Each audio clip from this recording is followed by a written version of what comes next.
Pending biosecurity changes will soon make it much easier and more economic for North American farmers to send their cattle's genetics to New Zealand.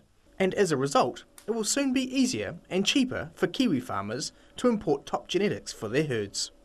According to CEMEX's International Embryo Sales Manager, Dan Brady, exciting times lie ahead. Previously, cows used to need to be quarantined for about 30 days before the flush, and they had to be tested for between 3 and 5 different types of diseases, and then they were quarantined also after the flush. So it was a large hassle for the Canadian producer, and that, in the end, that created added costs to the New Zealand buyer. And now with the new process, they'll be removing those quarantine restrictions, as far as I'm aware, and they'll be relieving some of the tests, so it'll be a lot easier for any cow pretty much in Canada to be able to qualify embryos for New Zealand. He says there will be a huge array of genetics coming online in New Zealand in a short period of time.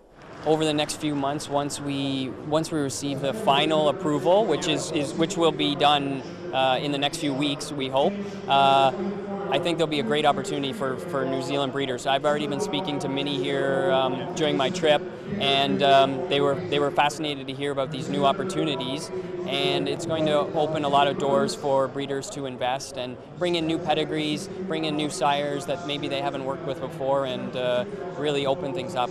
We're pretty excited to be able to offer it to them. Mr. Brady says it's a common misconception that all North American embryos are expensive. I think a lot of breeders, not just in New Zealand but around the world, they see very high prices in public auction and things like that, and that's obviously those are some of the best genetics available. But there's a lot of affordable embryos in Canada and North America that breeders maybe don't know as much about because they're seeing them in public auction and things like that. But there's full sisters that might be available at a lesser price, but still have that great quality, the great pedigree, and a little bit more affordable. Benedict Collins, Country 99 TV News. They want you to name a best udder in the class right now. Who's it going to be? Would you all agree it's close? I would too. So what separates these two cows then? We've said their udders are very close, but you need to pick a best udder. And when it comes to comparing cows, there's no denying Canadian judge Brian Cascadden really knows which are the better udders.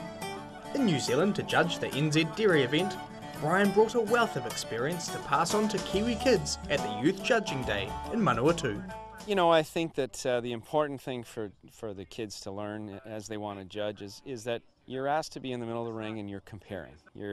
You're placing one over the next, and you want to tell people when you go to the microphone why you've done that. And in order to do that properly, you need to know what a perfect cow looks like, and you need to know the traits that are the most important. And so the key message is, I guess, is that learn the parts of the cow, learn the parts that are the most important on an official scorecard, and place your animals accordingly. Some of the keys to being a great judge, Brian told the kids, is backing your own opinion and always being positive about the animals, even those faring poorly at the show. And the kids lapped it up. Yeah, what did you learn? How to hold a cow properly. Because apparently we're all doing it wrong. Oh, really? And it's okay, you can use your feet to move their feet. Yeah.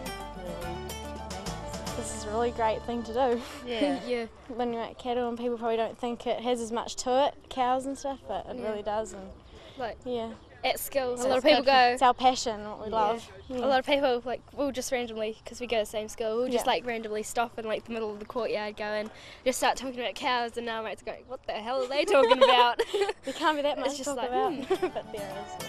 And it was Brian's ability to speak publicly under pressure that really impressed Gordon and Alex down from dairy farms in the Waikato.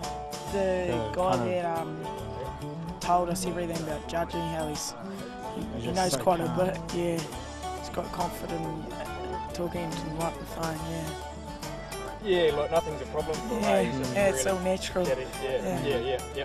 Even under pressure. Yeah, like if that was me, I could do it. Yeah, if that was me, it would turn out on my English exam. Benedict Collins, Country 99 TV News.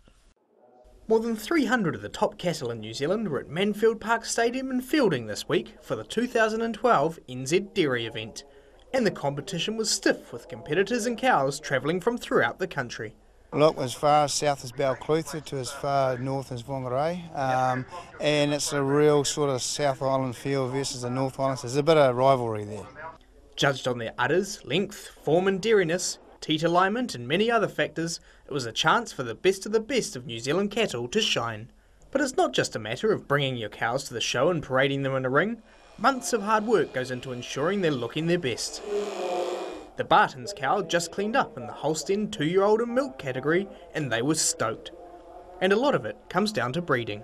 It all goes back to the breeding.